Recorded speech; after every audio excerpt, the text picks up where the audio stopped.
नमस्कार किसान भाइयों, मैं डॉक्टर विवेक जहांगीर नर्सरी बराड़ा से। आज हम आए हैं गोमाना। भैया हमारे गुजरात से आए हुए हैं, इनको बगीचे विजिट करना था, वो नर्सरी विजिट करना था। तो सबसे पहले हमने इनको नर्सरी विजिट कराई, उसके बाद हम रेड लेडी का बगीचा देखने आए हैं। तो भैया से पहले उनका इंट्रोडक्शन लेंगे, वो कैसा क्या अनुभव रहा ये जानेंगे। हाँ भैया, सबसे पहले अपना नाम पता परिचय दीजिए। चौधरी हितेश, गुजरात स्टेट, बनासकांठा डिस्ट्रिक्ट और पालमपुर सिटी से हूँ मैं। यहाँ पे हम इनको 2-3 दिन से कॉल किया था, फिर इनका नर्सरी हमको देखना था, तो हम यहाँ पे आए। उन्होंने नर्सरी बहुत अच्छे तरह से दिखाया। नर्सरी देखने के बाद हम यहाँ पे बगीचा देखने के लिए आए। यहाँ पे बहुत अच्छा बगीचा है, उन्होंने उनके ही प्लांट लगे हुए हैं, उन्होंने लगवाए हैं। बहुत अच्छे प्लांट है यहाँ पर। अच्छा, तो सबसे पहले जैसे नर्सरी आपने विजिट की, तो कैसा क्या लगा आपके यहाँ से और वहाँ हमारी नर्सरी में? क्या अंतर लगा कुछ, या कुछ अलग या सेम? नर्सरी तो आपके बहुत अच्छी है। हमारे यहाँ पे सिर्फ ऊपर ग्रीन नेट लगा के लगा देते। प्लांट का तो अभी हमें पता चलेगा नहीं, छोटे हैं तो वो तो लगाने के बाद ही पता चलेगा। बिल्कुल बिल्कुल। जैसे भैया गुजरात से आए हैं और गुजरात में किसान भाई बहुत बड़े बड़े प्लांटेशन करते हैं, 5-5 हजार 10-10 हजार। तो वहाँ किसान भाइयों को और क्या सावधानी बरतनी चाहिए वो हम जानेंगे भैया से, क्योंकि उनको गुजरात का अनुभव है। मेनली क्या समस्या आती है अगर बड़े लेवल पे प्लांटेशन करें हम? तो अगर बड़े लेवल पे करना है तो पहले तो खेत का चयन अच्छे से करना होगा, जहाँ से जल भराव ना हो। जब बारिश आए तो वो जल निकास होना चाहिए उसका। अच्छा, खेत में जमा ना रहे। बिल्कुल, वो सबसे पहले उसको देखना जरूरी है। हाँ, क्योंकि इस बार आपके बारिश थोड़ी ज्यादा हुई थी। बहुत ज्यादा हुई तो नुकसान हुआ होगा। कई किसानों को हुआ है। बिल्कुल किसान भाइयों, भैया बता रहे हैं कि बड़े लेवल पे जल निकासी होना चाहिए। बड़े लेवल के साथ अगर हम छोटा बगीचा भी लगा रहे हैं तो जल निकासी का आप ध्यान अनिवार्य रूप से रखें, क्योंकि छोटा या बड़ा नुकसान दोनों को ही होगा। तो बड़े लेवल पे बहुत ज्यादा नुकसान होगा, तो वहां ध्यान रखना है। साथ ही अगर हमारे एरिया के भी लगा रहे हैं तो जहाँ पानी भरता है उस खेत का चयन ना करें, वहां बगीचा ना लगाए। साथ ही टेम्परेचर का कोई इश्यू तो नहीं आता आपके? नहीं, टेम्परेचर में जब गर्मी होती है स्टार्टिंग में, तब जो ये उबलिंग के पौधे हैं उसमें थोड़ा फुल ड्रॉपिंग का समस्या होता है। और ठंड में ज्यादा टेम्परेचर लो तो नहीं होता? नहीं, ज्यादा लो नहीं होता। जैसा हमारे मध्य प्रदेश और नॉर्थ की तरफ लो होता है, वैसा गुजरात में लो इनको देखने को नहीं मिलता है। इनके कंडीशन बहुत आइडियल है पपीता के लिए, इसीलिए बड़े लेवल पे इनके यहाँ पपीता की खेती की जाती है। दूरी मैक्सिमम क्या रखते हैं आपके यहाँ पे? अभी हम 5x7 रखते हैं। लेकिन अभी हमें यहाँ पे आए तो आइडिया है कि 6x8 रखना जरूरी है। 6x8। हाँ भैया, गुजरात में 5x7 दूरी रखी जाती है, तो ये 6x8 की तरफ जाना चाहेंगे। 35 स्क्वायर फीट से 8×48 की तरफ जाएंगे। थोड़ा सा हवा पानी प्रकाश अगर पौधे को सही मिलेगा तो पौधा अपनी परफॉर्मेंस और बढ़िया बेटर दिखाएगा। फ्लावर ड्रॉप फ्रूट ड्रॉप की समस्या कम आएगी। शाइनिंग का यहाँ फ्रूट में आप में कुछ अंतर रहता है? हाँ, यहाँ पे केयर का, जैसे आपकी केयर में और हमारी केयर में कुछ अंतर है? यहाँ पे देखा तो बहुत सारे फ्रूट पे यहाँ पे स्पॉट दिखने को मिल रहे हैं। हमारे यहाँ पे शाइनिंग बहुत अच्छी मिलेगी फ्रूट की। अच्छा, केयर आपकी ज्यादा रहती है। किसान भाइयों, जो हमारे गुजरात से भाई आए हैं बता रहे हैं कि हम केयर, जो स्प्रे फर्टिलाइजर, इसका बहुत स्ट्रिक्टली ध्यान रखते हैं। वह कोई स्पॉट नहीं आने देते हैं, क्योंकि वहाँ के जो व्यापारी रहते हैं वो एकदम बिल्कुल फ्रेश फल लेते हैं, क्योंकि उनको एक्सपोर्ट करना रहता है। काफी दूर उनका दिल्ली तक माल जाता है, तो अगर वहाँ कोई फंगस वाला फ्रूट होगा तो वो अन्य फ्रूट को भी खराब करेगा। तो केयर अच्छी करने के बाद भी इनको फ्रूटिंग जैसी चीज मिलनी चाहिए वैसी नहीं मिल रही है। बिल्कुल।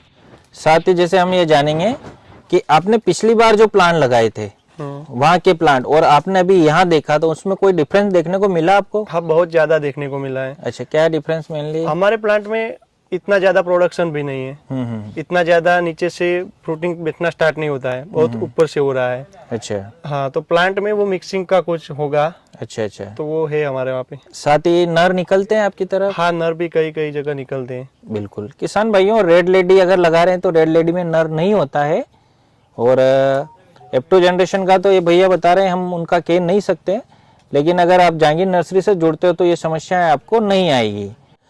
एक वैरायटी और आपको यहाँ देखने को मिली, रेड बेबी। हाँ, तो उसका कैसा क्या लगा आपको? हमारे यहाँ पे व्यापारी ज्यादा रेड लेडी ही पसंद करते हैं। रेड बेबी पसंद इतनी ज्यादा नहीं करते। क्या कारण? उनका कारण तो उनको ही पता होगा, लेकिन वो बहुत कम पसंद करते हैं। रेड लेडी के अलावा दूसरा वैरायटी उनको नहीं चाहिए। हाँ, वो साइज में होता है ना, छोटा होता है। हाँ। छोटे के साथ में भी किसान भाइयों, रेड लेडी का छिलका मोटा है। 13% शुगर है, अंदर से लाल निकलता है और एक्सपोर्ट क्वालिटी है। इसको आप बाहर भेजेंगे 6-7 दिन तक तो मोटा छिलका होने के कारण खराब नहीं होता है और बाहर आसानी से चला जाएगा। वहीं जैसे रेड लेडी की तुलना में थोड़ा छिलका पतला है तो एक्सपोर्ट करेंगे तो वहां जाके अगर पका हुआ फल है तो खराब होने का चांसेस रहेगा। इसलिए अगर आपको बाहर माल भेजना है, एक्सपोर्ट करना है, तो आप ओरिजिनल रेड लेडी के प्लांट ही लगाइए। और अगर लोकल मार्केट में आप सेल करना चाहते हैं तो हमारी वीएनआर के एमिना, शबनम, रेड बेबी इनकी तरफ भी जा सकते हैं। साथ ही किसान भाइयों से जो गुजरात के नए फार्म है उनसे क्या कहना चाहोगे आप?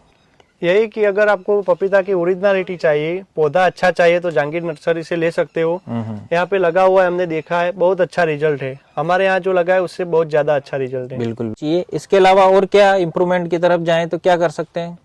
ये समय का चयन। हाँ, समय का जो हम अप्रैल में लगा रहे थे अब वो फरवरी के एंड में या मार्च के फर्स्ट वीक में लगाने का बिल्कुल ये आइडिया भी आया यहाँ से। हाँ, दूरी के बाद में भैया समय के चयन में भी थोड़ा सा इनको लगा कि हम लेट लगा रहे थे। अप्रैल में प्लांटेशन होता है। हाँ, अप्रैल में तो आप वो फरवरी मार्च की तरफ जाना चाहोगे? मार्च के स्टार्ट में।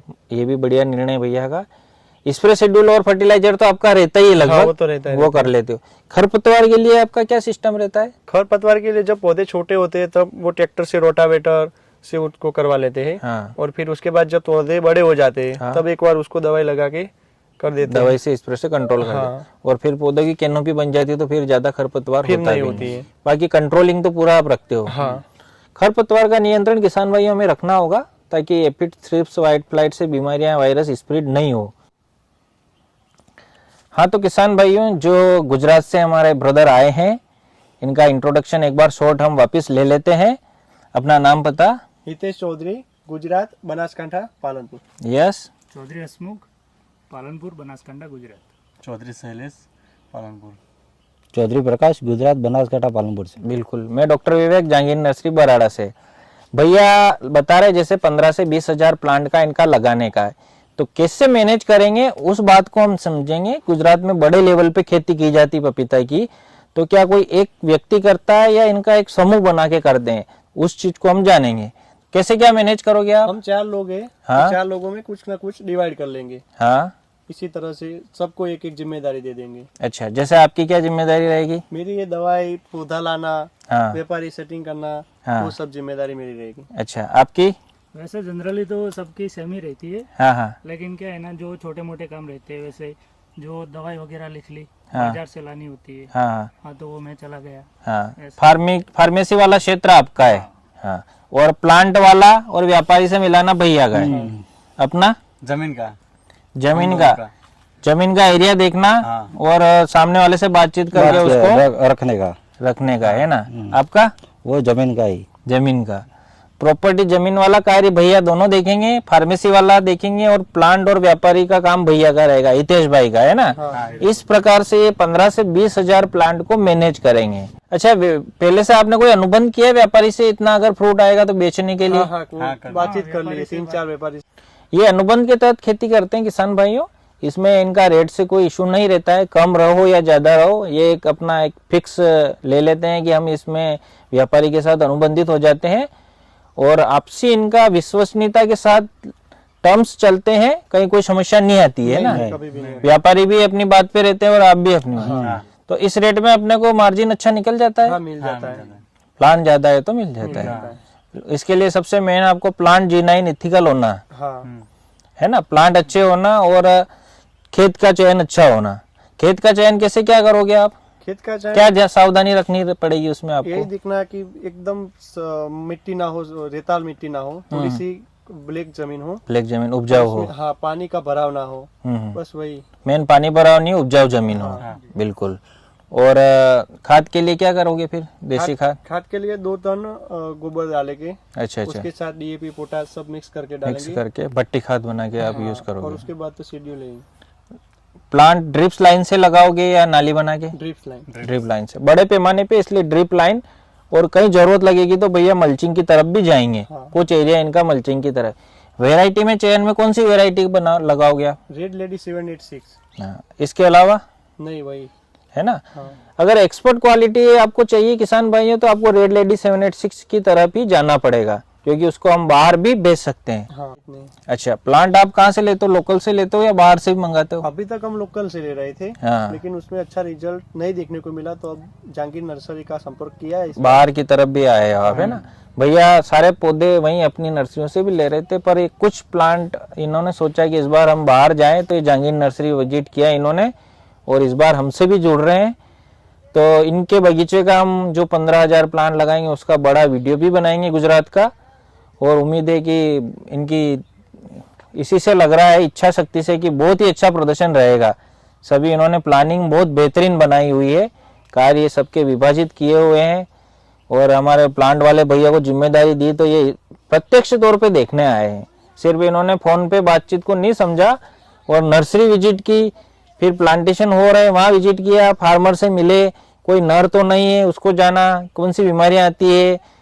तो यहाँ आने के बाद इनको पता चला कि मेहनत में तो हम यहाँ के फार्मर से भी कई गुना मेहनत करते हैं, बस हमें एक ओरिजिनल प्लांट अगर मिल जाए तो हम और बेहतरीन रिजल्ट दे सकते हैं। तो इसके लिए ओरिजिनल प्लांट के लिए जहांगीर नर्सरी बराड़ा है किसान भाइयों, चिंता ना करें।